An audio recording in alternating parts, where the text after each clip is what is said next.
الحمد لله وكفى ثم الصلاة والسلام على رسول الله صلى الله عليه وسلم الذي أرسله إلى جميع ثقلين الجن والإنس وداعيا إلى الله بإذنه والسراج منيرا.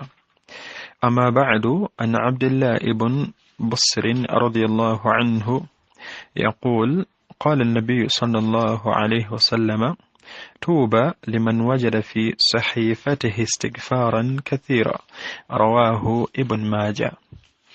Atenzewa Allah tabaraka wa ta'ala nanyine matenda majjuvu agatali mbukendevu. Tumusaba Allah subhanahu wa ta'ala sebengana emirembe ku Nabbi Muhammad sallallahu alaihi wasallama gwatulamira entakera okubeera nga tugoberera n'okwekwata ku bigambo bye. Atulamira omubaka waffe Muhammad sallallahu alaihi wasallama mu hadithi sahabi we gwe bayita Abdullah mutabani wa Busiri, Allah asiime ku ye. Sahabi ono agamba nti قال النبي صلى الله عليه وسلم nti yagamba nabbi wa Allah okusasira n'emirembe bibeere ku ye.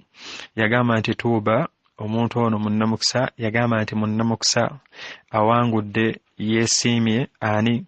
N'agamba nti liman wajada fi sahifatihi istighfaran kathira, oyo yenna alisanga mu kitabo kye nga yayitiriza nnyo okubeera nga yeenenyereza nnyo Allah tabaraka wa ta'ala, yeesiimye awangudde, oba tugambe nti munnamukisa. Liman wajada, oyo yenna alisanga fi sahifatihi istighfaran kathira, oyo yenna alisanga istighfari nnyingi nga yayitiriza nnyo okubeera nga asaba Allah musonyiwa emirundi emingi mu kitabo kye. Hadithi eno eri mu kitabo emu ku bitabo bya hadithi ekya Ibn Majah. Hadithi eno mbufunze omubaka atukubiriza okubeera nga tuyitiriza nnyo okubeera nga twenenyeza Allah tabaraka wa ta'ala, n'okuyitiriza okwogera nnyo ekigambo ekigamba nti astaghfirullah astaghfirullah astaghfirullah. Allah nkusaba onsonyiwe, Allah nkusaba onsonyiwe, Allah nkusaba onsonyiwe. Fenna nga bwe tukimanyi tukullu bani adamu khata, fenna tusobya Allah subhanahu wa ta'ala, naye agamba nti omusobi omulungi yoyo asaba Allah subhanahu wa ta'ala abeere nga amusonyiwa, yoyo asobya Allah subhanahu wa ta'ala n'abeera nga asaba Allah abeere nga amusonyiwa. Nabbi n'atulaga ebibala mu hadithi eno, omuntu ayitiriza ennyo okubeera nga yeenenyereza Allah nga buli kaseera abeera agamba astaghfirullah, oba ali mu train n'agamba astaghfirullah, oba ali mu bbaasi n'agamba astaghfirullah, oba ali mu nnyonyi n'agamba astaghfirullah, oba ali mu mmeeri n'agamba astaghfirullah, avuga kagaali oba atambula oba avuga, wonna w'abeera ali ng'omuntu ono muyitirivu nnyo wakubeera nga ajjukira mu mbeera y'okwenenyereza Allahu tabaraka wa ta'ala.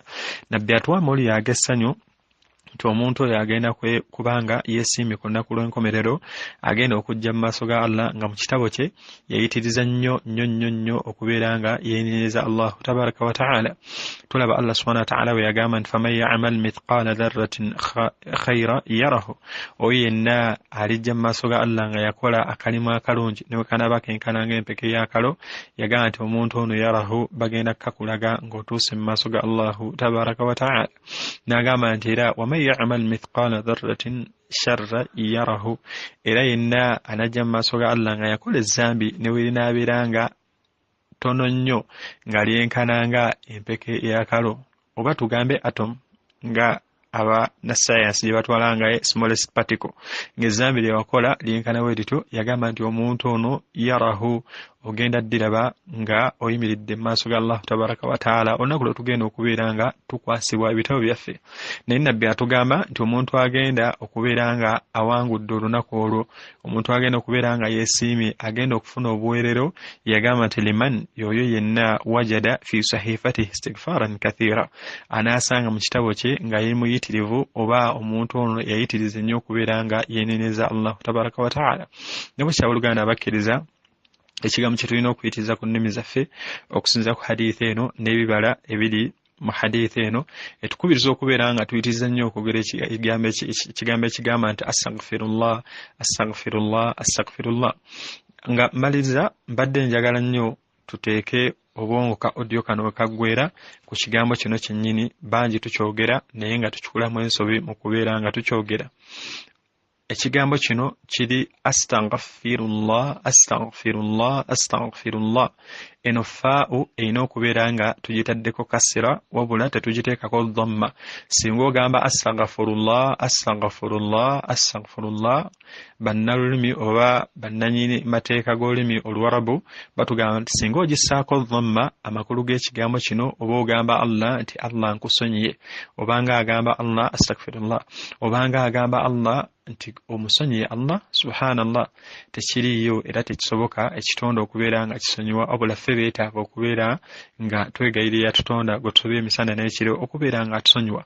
Naye Oluganda abakkiriza, twala akadde omwami owulizeemuko maama w'abaana ngozeeyo ewaka akwogeremu ekigambo kino, tukitereeze. Abakyala baffe babyogera, abaana bakyogera, emikwano gyaffe gikyogera, betukola nabo ku bintu bakyogera. Ba'da ssala omusiraamu olumala nga asazizza salaamu, assalamu alaikum warahmatullah, assalamu alaikum warahmatullah, atandika okwegera ekigambo kino naye nga enjogera gyakyogeramu ate oba oliawo akifunamu musango maaso ga Allahu tabaraka wa ta'ala. Naye ng'obutuufu bwakyo tulina kugamba nti astaghfiru fi fa weno tugiteeka ku kasira, astaghfirullah astaghfirullah astaghfirullah, wabula tetugamba nti astaghafu astaghfirullah. Ekigambo ekyo kibi nnyo nnyo nnyo nnyo nnyo, kasita oteekako dhamma ku fa weeyo amakulu obeera ogoonenedde ddala, era oba oyogedde ekigambo ekifunisa omusango maaso ga Allah tabaraka wa ta'ala. Naye tubeere nga tutereeza enjatula yaakyo. Maama w'abaana wali omuwulirizaamu ng'ayogera ekigambo ekyo, ddeweke ewaka omugamba akusomeremu, muyite abannammwe basomeremu, nawe kennyini obasomeremu. Mikwano gyaffe twali tujuddeko nga gyogera ekigambo ekyo, mugamba akusomeremu nawe amusomeremu, tubeere nga tutereeza ekigambo ekyo. Oba oli tunaabeera mu baddu. Hadithi eno nabbi nga bw'atugambye nti omuddu ono munnamukisa, omuddu ono awangudde, omuntu ono yeesiimye, yenna alijja mu maaso ga Allah n'asanga mu kitabo kye nga yayitiriza okubeera nga akola nnyo istighfar buli kaseera alinga yenyereza Allah.